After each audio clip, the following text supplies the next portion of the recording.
Bună ziua, mă numesc Florica Chereche și sunt deputat de Oradea în Parlamentul României, în Camera Deputaților.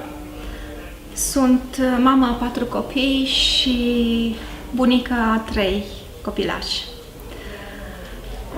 Aș vrea să vă salut pe toți cei care participați la această conferință, la care mi-aș fi dorit să particip și eu, dar s-au suprapus prea multe activități și, din păcate, nu pot să fiu aici cu dumneavoastră.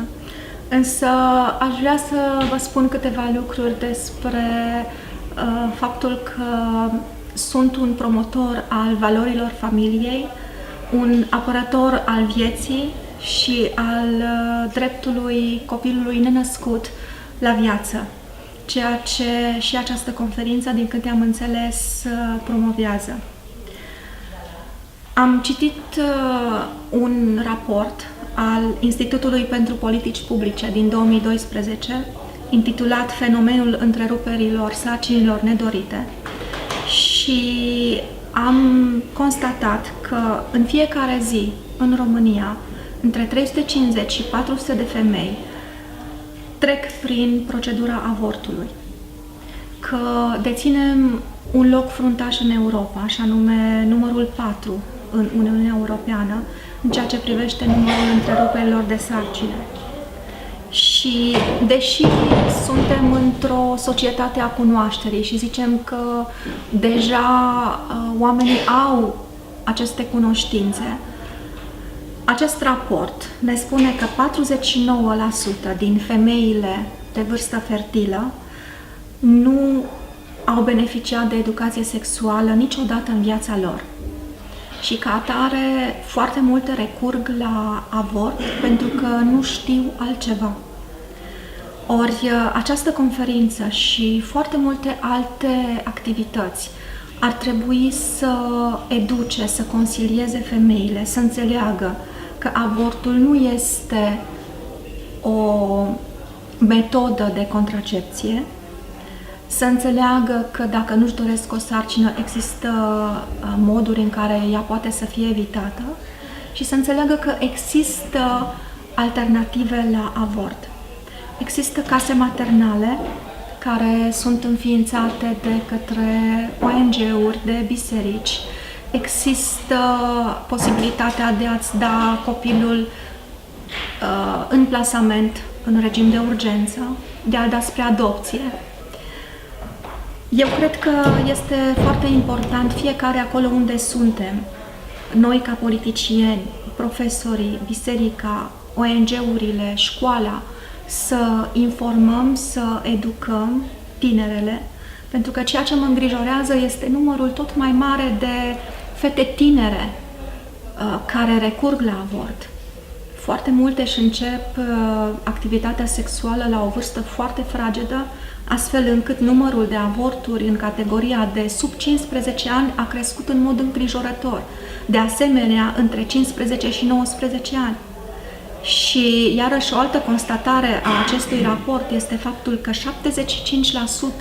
dintre femeile care recurg la întreruperea de sarcină au vârsta sub 34 de ani. Deci este vârsta cea mai fertilă. Și poate unele recurg la avort în mod absolut gratuit, pe care îl regretă după aceea o viață întreagă. Ca politician, ca deputat, am 3 legi în lucru, pentru că mă preocupă, cum spuneam de la început, problema familiei. Este vorba de modificarea Constituției.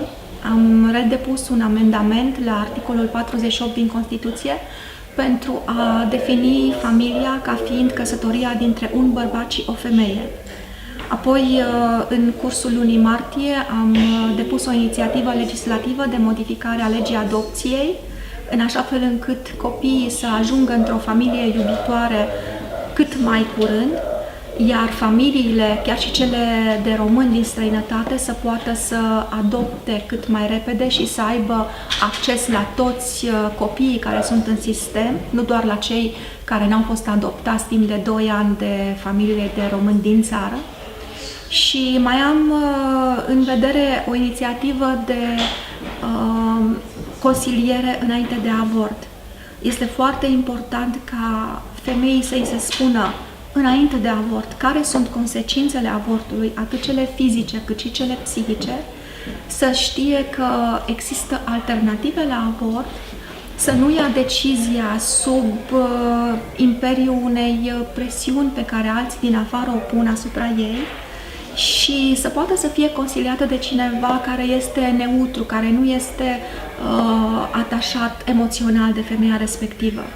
Există o perioadă de gândire care se regăsește în legislația europeană între momentul consilierii și momentul avortului și cred că este un lucru bun ca și în România să existe această perioadă de câteva zile în care femeia să se gândească foarte bine și să înțeleagă ce anume îi se întâmplă și care sunt consecințele posibile. Eu vă mulțumesc pentru atenție și vă doresc o conferință cât mai interesantă, utilă și în care să cunoașteți o mulțime de lucruri noi și de oameni noi.